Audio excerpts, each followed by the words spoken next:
We have three presenters for you for this next one, all great. Title is Monitoring Framework for the Big Bend Restoration Project. And we will hear from Chris Cline, Les Kellen, and Eric McCulley.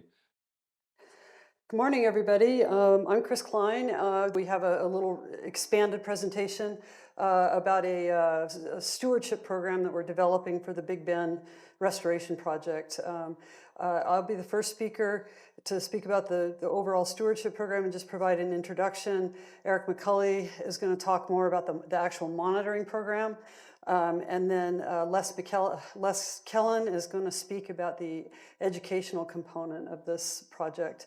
And I'd like to start out by thanking our major partners, which is the City of West Jordan, the Utah Division of Water Quality Non-Point Source Program, and then Tracy Aviary, McCulley Watershed Consulting, and the Center for Documentary Expression and Art. So I want to start out, I was really inspired by Dr. Nad Carney's presentation this morning. She mentioned, this tapestry of understanding and care. And, as I was thinking about it, it's like restoration is an expression of hope, right? It's like we hope we get this thing. But stewardship is really the expression of care. And so, what we're all engaged in here is trying to build this community of care along the Jordan River. And so this project is trying to, move that into reality. So, to start out, let's see, okay, there we go. I want to just give a really brief introduction to the site. We've brought various aspects of the Big Bend project to this symposium many times before, and so some of you are pretty familiar with it, some of you may not be at all. It's a 70-acre site. It's located on the extreme eastern edge of the city of West Jordan. West Jordan is the sponsor of the project, the owner of the project. And when this is completed, the intention that this is going to be a nature-oriented public park focused on restoration, recreation, and education. So this picture is looking from the northeast towards the southwest. It's looking at the site in kind of its current condition. And let's see, I guess I've got a pointer here. So let me... it's bordered by the Jordan River Trail that runs along here on the west side. The south side, 90th South, is back here, and then this is the Rocky Mountain Power substation. And then on the east and north side, it's bordered by what's called the Big Bend of the Jordan River. And this picture actually makes this whole site look pretty nice, and it makes the river look pretty nice. But one of the issues is that, particularly through here to about here, the river is cut down like more than 12 feet below the level of the floodplain. So this floodplain is abandoned. And so what the major focus of this project is to reconnect the river with the floodplain. And so how we're going to do this is we've done this kind of thing in here is what we're calling this inset floodplain. And so that's been done. But then with $3.5 million that we received from the National Fish and Wildlife Foundation, I guess I should do it here for the benefit of the people on this side. What we're going to be doing is rerouting. This is about a half a mile of river here. And we're going to reroute it into this floodplain that kind of diagonally crosses the site. I call it the meandering hypotenuse. But basically, this has been excavated to about 2 feet above the water table, and then the river, of course, will be down to the water table. But then what this is going to allow us to do is heavily plant this whole area with native riparian vegetation and create this really cool floodplain gallery forest. And then so when it's all done, it's going to be kind of split by the river into two zones. This western zone here is going to be focused on recreation and connection with nature. This is a 2.5-acre fishing pond, urban fishing pond that was supported by the Division of Wildlife Resources and is going to be stocked by them. It's going to have trails, viewpoints, interpretive kiosks, things like that. And then, we'll have this river through here. And then this area here is going to be a limited entry wildlife area. And so it's not, strictly, off limits, but people will be able to gain access to this site for stewardship and for education and research. So that's kind of the big plan for this. So, And it was a very old project. It was originally proposed in 1997 using money that was obtained in 1991. It was pretty active for a little bit and then kind of went into hiatus. And in about 2012, it got reactivated. And we've been moving through different phases on the project since then. And then this current phase is hopefully going to start probably next spring. So as I mentioned, there's many, many partners that have been involved with this project. West Jordan is the primary partner that we're working with, but we've received huge amounts of support from the Jordan River Commission, the Utah Department of Environmental Quality, the U.S. Department of Interior Restoration Program, which has helped with restoration design and a lot of other aspects of this. And then the U.S. Fish and Wildlife Service, who these two entities obtained this original funding along with the state of Utah to get these projects on the ground. And then this photo in the middle, or this image in the middle, is kind of the site conceptual plan, which shows the river coming, this meandering hypotenuse type thing, and then the fishing pond, and just different areas of the site. So this project, so the challenge that we have here, and also huge amounts of opportunity, is the stewardship of this site. And restoration again is getting it on the ground, but stewardship is the taking care of it so that it is sustainable. And the challenges that we have, or the size and scope of the site, is beyond that of a typical city park, particularly for a smaller city like West Jordan. Monitoring and management needs to be timely to prevent little problems from becoming big, expensive problems. And so you can't just restore a site and walk away from it and say, we did that, that was great. You have to keep working on it. And then the other thing that I think gets passed by in a lot of things is that one of the other things that monitoring does is that it allows you to document what's going on and document whether you're actually achieving restoration and what the successes are. And funders want to see that, and the public wants to see that. So those are challenges that when that doesn't get done, this stuff doesn't happen. So the opportunities that we have at this site is that because it's centrally located in the valley, it's accessible to many, many people. The opportunity of involving the community in the restoration success builds connections. It builds this community of care that we're all keeping talking about. And so the monitoring, also the need for monitoring and the site conditions, they create opportunities for science education at all levels. And we really see this site as just a huge nature laboratory that is valuable from kindergarten to graduate school and beyond, and all sorts of disciplines, not just science. And Dr. Nat Carney mentioned this, many people have mentioned this. It's like social science and the arts are as important here as biology. And then over time, the data and reports that are gathered and produced by this process, they produce a record and tell a story. And it's not just monitoring results. It's also the stories of people who encounter this site and what happens next.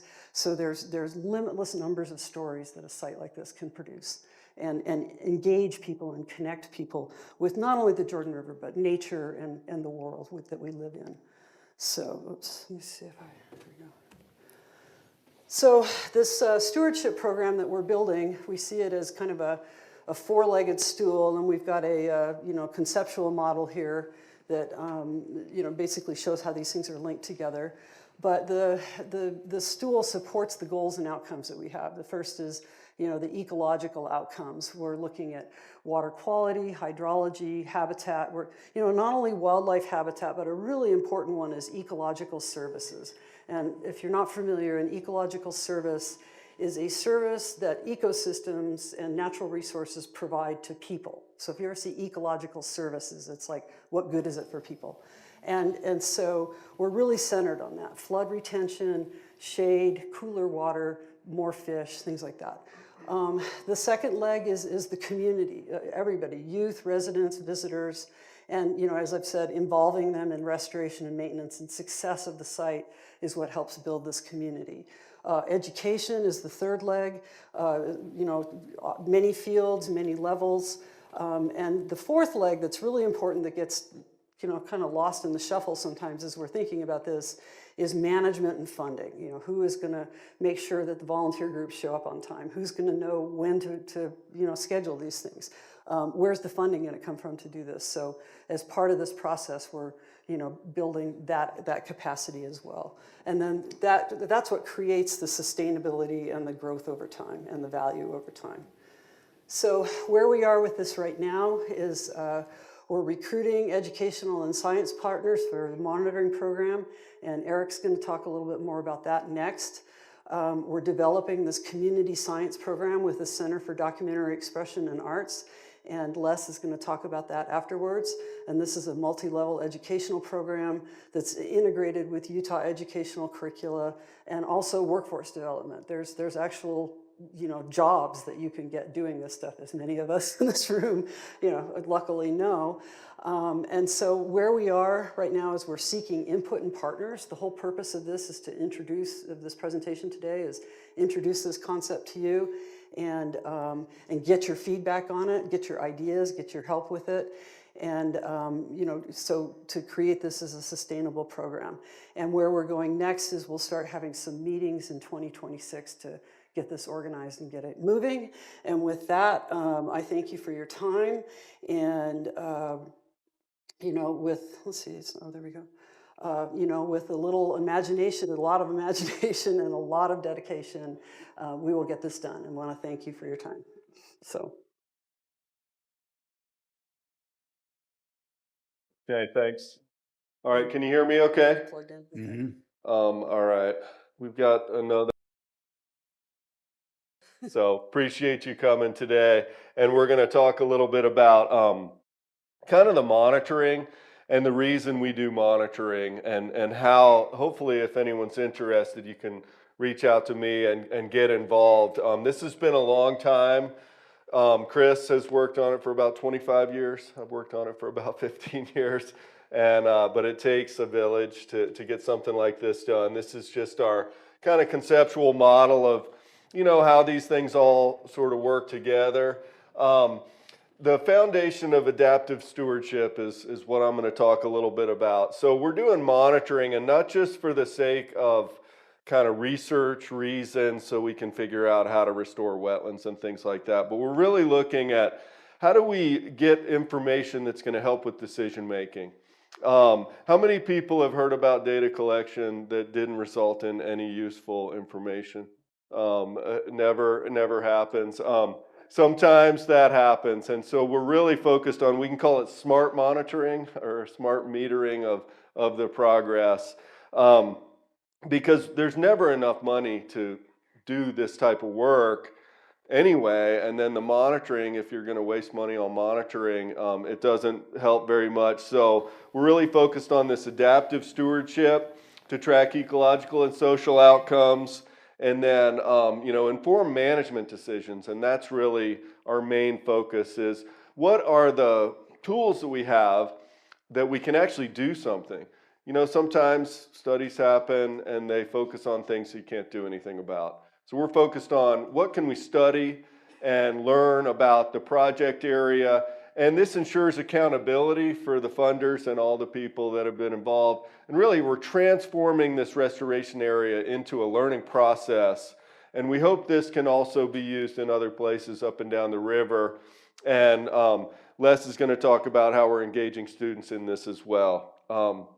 So this is a picture of a picture, of which was with the Jewish Community Center that came out to the Jordan River Migratory Bird Refuge. And we sat and contemplated the water flow, and because we think that's really important for people to really love the resource, to get out there and to enjoy it. Otherwise, it's hard to get this kind of continued engagement, we'll say. So what we're looking at really is these are kind of guiding objectives for restoration and stewardship. We're restoring hydrologic function and geomorphic function, native habitat, we're improving water quality and aquatic habitat, enhancing wildlife habitat, ecosystem services are important. Public recreation and access is really, in my opinion, what the glue is that sort of is going to hold this together. I've worked on projects that were not accessible to the public. And that's great if you can bring people to those projects, but a lot of people don't get engaged if they can never go there. And so there will be a significant portion of this that is for recreation. And then supporting education and community engagement. Again, this is our workforce development, and this is our engagement of, really the fabric of the community that makes people want to support these things. And then ensure adaptive long-term stewardship by learning and adjusting. And so that's what we're looking at. This is Utah Water Watch as an example. And one of the program roles that we're looking for is really a site steward that wants to help with our Utah Water Watch program and kind of go out there on a regular basis. So this is a volunteer opportunity to check out water quality, macroinvertebrates, channel, substrates, and plants. This image is from before when we had a 12-foot tall vertical bank. How many people went down there when there was a 12-foot vertical bank? Just a handful. We lowered that down through support from the 319 program and got people, and now you can go right down by the river and really engage with the river. You don't have to get in. The steps end right before the water. So the kids can go and throw rocks in there and they don't have to jump in. But we're looking at improvements. So this is just some channel surveys that were done. And so our basic approach is an adaptive management approach. So we have a plan. We think something's going to happen. We implement it, and then we actually find out what actually really happens when you put water out across the environment. Sometimes some things happen that you don't want to happen, like invasive species come and take over, and you have to have this. So then you monitor it, and that's part of what we're doing. Evaluate the monitoring and adjust. And really, this is kind of a yearly plan around every February. I think we'll get together and we'll talk about that. This is just a concept model for invasive species removal and putting native cottonwoods in. So we remove the competition. We look at the survival of the planting. We see how the increased canopy structure affects the birds. And then hopefully it'll lead to increased bird diversity and abundance as we start to do more riparian restoration and cooler water temps as the water gets shaded. We've got some other targeted changes that we're looking at. And if you look at the monitoring endpoint, water temperature and avian diversity, those are just some aspects of this. So again, removing invasives and planting native cottonwoods, and you go through this with different monitoring endpoints. So percent planting success, diversity of the structure would be what you're looking at. So birds are an indicator of riparian quality. Hogle Zoo has been Tracy Aviary, Hogle Zoo has also been working with us, but Tracy Aviary has done about a decade of surveys, both breeding bird surveys and year-round surveys. If you want to get involved with that, that's a program that happens year-round. So there's point counts, there's 8 point counts that they've looked at, and we're just trying to characterize what the birds are that are down in that area. So the key components are hydrology and geomorphology, habitat, vegetation, wildlife, water quality, and public use and education with some different endpoints. And this just tells you kind of why we're tracking these. Physical function and ecosystem health are important. So we've got different monitoring methods, and I'm not going to get into them in any detail, but staff gauges and photo documentation, the bird surveys and wildlife trail cams, Utah Water Watch, and community science. And public use is a really important aspect of all of these that we want to think about. So this is kind of how we're integrating the program. We've got professional staff, myself and other consultants. We've got academic partners and nonprofits, and then we've got volunteers and citizen scientists and students in schools to help us with this. So different levels, and we try to provide opportunities for students and schools to kind of, I guess it's a la carte menu based upon what they're learning for the students, and that's what Les is going to talk a little bit about. And these are just some examples of adaptive management. So if we have low bird diversity, what do? We try to increase the diversity of the habitat. High trash or trails, we try to work on outreach and things like that. So these are just some trees that have been planted in various areas. We've got some beavers that take them out, and so those are just some things to think about, adaptive management decisions. These are deep-rooted cottonwoods that we planted just a few years ago, and they're flourishing, but they have to be protected right now from beavers, and it's dark because I was out there at sunset the other day, so it was pretty nice. And then we look at sediment dynamics in the river. That vertical bank is right in this area, and now it's not vertical bank anymore. It's a trail down to the river. We recently had Jordan River Commission and the community in West Jordan come help us clean up some camps down there, some transient camps that were, a ton of garbage and just stuff piled up down in there. And this is just a progression to very little remaining, we'll put it that way. That was just a couple weeks ago. Still got 4 more of these that we're cleaning up, but we're trying to have a presence as well with our monitoring, and because physical presence of people and researchers is what makes it seem like maybe can't live there right now. And we also trying to conduct outreach with some of the populations down there of transients. So this is just conclusion is monitoring for long-term success, looking at thresholds and having accountable framework and transferable lessons for other groups. So we're going to hold the questions, and I'm going to let Les get to it here, but that's all on our monitoring. Hope you can get involved. Good morning, everybody. My name is Leslie Kelen.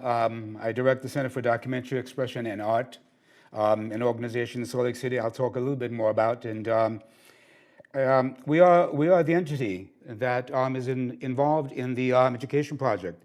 You'll be seeing a lot of our imagery here today. And Kent Miles, I don't know if he's here. Here is Kent Miles. Kent is the photographer that I've been working with for almost 40 years now. The organization was formed in 1982, 1983, and we have been doing documentary work focused on multicultural history in the state of Utah. And I'll kind of explain a little bit more in terms of how we got involved in environmental education. So you can see a little bit of the imagery here. Kent was really instrumental in helping put together this PowerPoint. The bulk of the imagery is work that he has been doing, photographing the site during our educational restoration efforts, which have been going on now for about 15 years. And he's also the one that has been sort of training young people at the site, helping them use cameras, helping them photograph the site, kind of use photo documentation. Again, we'll be talking about that a little bit further. So the Community Science Program at the Big Bend is a program that sees itself as a bridging entity, as sort of an active connecting tool between the scientists that are working the monitoring program that envisions carrying out the restoration, and the stewards, the potential stewards, young people as well as the community itself. And you can see us sort of wedged in there. I'm not exactly an expert, but I like this little pointer, my goodness. You see kind of wedged in there amongst these folks there. So we do see ourselves as kind of continuing continuing to maintain the energy that flows between all these activities. So what will the Community Science Program actually do? We see ourselves as a participant with young people through our outreach in the monitoring activities at the Big Bend. Of course, removing invasive and planting native species, which is something we've been carrying out for a very long time, and sharing the Big Bend Restoration Project's history. We'll be going into that just a little bit at the couple of slides coming down. And then utilizing the SITSI portal. Do any of you know about the SITSI portal? Yeah? Very cool. So we'll be using the SITSI portal as a way to kind of communicate the project both locally, regionally, hopefully, perhaps even internationally, depending on how much of the project develops over time and accomplishes. And then, of course, the whole concept of telling the project story we feel is important. That's sort of how we feel that's sort of where we feel our role is. The history of the Big Bend itself is fascinating to us because it arises out of the EPA project and Sharon Steel. So The EPA's work in Sharon Steel and with the state of Utah began in the mid-1980s, and then some of the funds out of the settlement came into the Big Bend project. And you can see the early phases of the project developed the vision that is actually being carried out right now. The interesting thing, too, is the length of this project. More than a 30-year-long project. Why has it taken so long? What has been going on? These are important stories, and it would be sort of wonderful to tell them a little bit better and to share them with the community as a way to involve the community. The project had a bit of a slowing down process at which in 2010 and 11, West Jordan and others convened 40 stakeholders to come back together and reactivate the project. And so currently, the project vision that you've been seeing is something that West Jordan City voted on. Where is Eric? So Eric's river restoration made a presentation to West Jordan. I think it was in 2015 approximately. Yes, and West Jordan chose the highest sort of restoration goals. This is the image that reflects that. You can see the remeandering of the river that is intended. Was of course the fishing pond that's there, and so these are, and then of course the Jordan River Parkway Trail. So I'm sorry, folks, on this side, I'm kind of left-oriented. So I'm always leaning leftward. But anyway, I was just pointing out that you can see the restoration activity that was envisioned as far as in 2015-16 when that project was selected. You can see the fishing pond, you can see the remeandering of the river that's intended. These things are really extraordinarily interesting to us, really fascinating to us as storytellers, as documentarians, and we would like to actually figure out how to talk more about that. And then finally, we'll kind of come to the present day, which deals with the excavation of the pond that's taken place, and then the award, the $3.5 million award that is actually going to permit the Big Bend restoration re-engineering project to take place. I know that this endeavor, these funds have not yet come into the project, but they're sort of on the way. And so finally, the goals of the Big Bend restoration. Overall, to rehabilitate 70 acres of riparian wetland and upland habitat, to remeander the river channel, and to reconnect the river with the floodplain and wetlands, and promote environmental stewardship and education. And let me talk a little bit about the Center for Documentary Expression and Art and why an organization that does documentary work is involved in environmental ed. So in 2009, we created a project called Reawaken Beauty, the past, present, and future of Jordan River. We had at that time a large camera photographer. You guys know what a large camera photographer is, you know, with a big hood. So we had a photographer that worked with us on documenting the split in Salt Lake City between east and west sides, the long-term historic split. And as a part of that, he began photographing the river. And later on, when he was working for Waterford, he got a job at Waterford School in 2006 and 2007. He began walking the river and photographing it over about a 9-month period. And he brought the photographs to us. And we were kind of astonished because we had really never seen the river, the entire river, kind of spread out across our table. And so we, from this project, essentially began to learn that the river is a sort of a character. And just as documentary work deals with humans, I'm getting short here. Huh? You have 10 minutes if you want that. Oh, I have 10. Okay, I don't need that much now. Good. So anyway, I'm getting a little signal here. I thought I was short on time. But anyway, the gist of the project is the gist of that photography engagement was that we developed an environmental education project over a period of a number of years, together with Professor Ty Harrison from Westminster College. Some of you may know of Ty. Ty recently passed away some years ago from cancer, but he was an extraordinary mentor. And with his help, we developed this, essentially this, what you're seeing, this an accordion book, which is spread out on the table here. The accordion book has Tom Tillman Crane's photograph on one side, and it has the Jordan River and basically all the basic restoration projects on the river on the other side.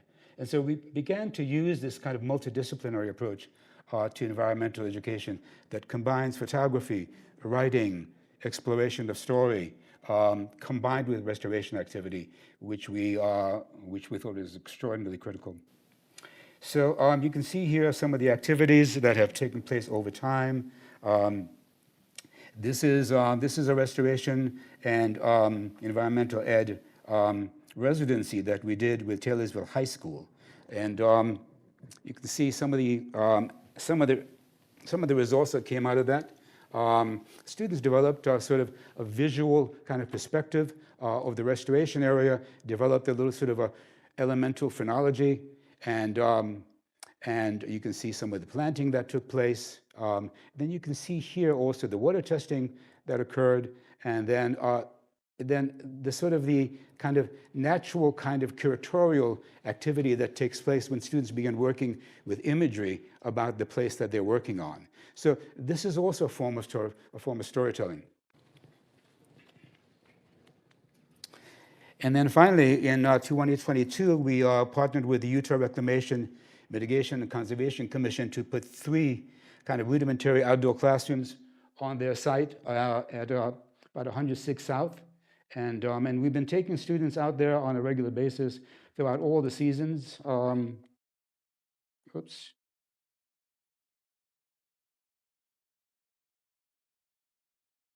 I jumped here.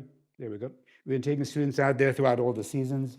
These classrooms are essentially staging areas. We start the work here, then we move into the site, then we come back to talk about the site. So it's been really quite a good thing. So what does the community science program provide your school? Well, we feel it's a multidisciplinary approach to K-12 environmental ed and participating in on-site restoration, training K-12 students also for higher ed and related employment opportunities. Chris made some mention to this, and photographing nature and wildlife. So a lot of our activities are involved with being on the site, living there, connecting to it, feeling the presence of the site physically. Looking at also some of the writing that we feel are sort of critical tools to be able to connect to site, and then reporting on restoration. So where does our program, the community science program, go from here? Well, we see ourselves as collaborators with the scientists and engineers for the site monitoring. Of course, we're going to be involved with the restoration, creating a restoration timetable, hopefully, as the program develops. You can see also some of the activity here that students carried out with some of the removal of a thistle here, and then some of the planting. This is still the Jordan River Migratory Bird Reserve site. Some of the double bar used for planting by the ponds there. And then soil and water testing. And then the usage of imagery, photography, video, drone footage to report on-site activities. And then finally, we do see ourselves as an organization that has some experience in creating events, milestone events, storytelling events. I don't think we've really even tapped or touched very deeply on storytelling about the river. I'd love to see some of that occur here. And I think our project, as our project develops and reaches milestones, we could actually carry out some activities like that. And so finally, how do you involve your school? Edison Walker, our intern from the UVU, is here. And so we encourage you to reach out to him and to our organization and to engage your young people. How many of you have students or young people that they might be able to engage here? One? I got to have more. Got to have more than that. All right. Anyway, thank you for your time, and we'll be able to take some questions. Hi, I was wondering if there's wetland areas in this space. Have you considered a wetland bank to provide financial support for continual monitoring and maintenance of the site? You want me to answer that from the No, banking? I You mean, got it? so we considered all the different funding sources. One of the challenges with a wetland bank is the very high level of requirements on monitoring to meet the requirements for a wetland bank. And right now, we're not going after like a wetland mitigation bank because of the very high level of reporting requirements. We're more keeping it at a lower level of reporting requirements, and maybe Chris has Yeah, some ideas as well. we did look at it. The program that supported this, which is the Department of Interior's Natural Resource Damage and Restoration Program, is building links with the Army Corps of Engineers to try to link restoration and wetland banking like that. And we did look at this site for that, but as Eric mentioned, kind of the administrative and monitoring requirements are pretty steep. And the other thing is that the types of wetlands that are being impacted, that's another component of the banking is it's got to be, the same type and things like that. And then the money that goes into it just wasn't compatible with what we're doing here. We didn't have that kind of funding. But it'd be great if we could do that though, but we did look at it, so. Okay. I just had a question. You mentioned that part of the restoration efforts so far has been clearing out some of the transient homeless camps. And I'm just wondering what that outreach looks like if part of your mission is to increase people's connection to the river and if some people are actually living by the river and like relying on that land right now for their homes, then what does that outreach look like for providing those people with other alternative options if you don't want them to be living on the area? So we've been, meeting the people that are living down there. We understand they have a right to live and things like that. And they've actually helped with some of the cleanup activities. And I think some of them recognize one of the challenges is when they pile up a bunch of garbage and if there's human waste or anything like that. And they've recognized that. So they're helping us with that. We're trying to find some resources for them. One of the extreme challenges we have along the Jordan River is there's just not enough resources for everyone. If you have a dog, that's a challenge. One guy's name is Kevin down there. He's got a dog. He's afraid he can't go and find another place, but he does have a job, and he goes to his job and lives down there. And we want to provide some support. If you've got any ideas on types of support that we can provide people, this is not a problem only at the Big Bend. This is up and down the entire Jordan River. And we want to give them opportunities. But so far, we can help get them involved with some of the activities of cleanup. We have had people come out and help us do planting and things like that as well. But it's almost an untenable challenge, right, with up and down the river. So we do our best to work with them and provide outreach, and we bring them food and stuff like that. But ultimately, they're not going to be able to live right in this particular location. How we're going to deal with 6,000 people that are homeless in the valley here is a huge challenge. Right. Thank you. Thank you. I just want to applaud the effort that you all have put into this, the years and the sweat, and bringing it back to life more than once. And I'm looking more toward the future. So I have a two-pronged question. What is your plan for developing the plant biodiversity along this corridor? You're putting cottonwoods in there, but that's not enough, alone. You need for a diverse wildlife response, basically. And then all the shorter sub-canopy species that will fill in. And that leads to the second question. What is your long-term planning for maintaining this site? Because it's expensive. You're collecting really wonderful resources, data, so there's data management, there's who has the capital to manage this site, to keep it near where you're envisioning it. It's not going to be what you're envisioning in your heads because of what nature does, but it certainly will be a beautiful place with our assistance. So can you speak to that, the plant biodiversity development and long-term financial planning? So we mentioned cottonwoods, but we actually have a multi-canopy level. I expect kind of our model is about 25% trees, 25% shrubs, which include, golden currants and woods rose and rose trilobata, and then about 50% mix of grasses and pollinator species. So we actually have about 60 species down there, which include wetland species, emergent wetland species along the edges and willows. And then we see pollinator gardens in some places, and then grassy areas with kind of a 25% tree canopy. That'll be about 30 acres of a cottonwood forest with a diverse, canopy underneath. So we've got 6 different canopy levels plus the stuff on the ground. We'd love to have some bare ground, but it's most likely going to be filled with weeds. So the bare ground part of it is going to be more of a challenge. And dealing with the hydrology of the Jordan River is a huge challenge. You get it flooded up and then it draws down and then the weeds can come in. As far as long-term management, that's why we're here.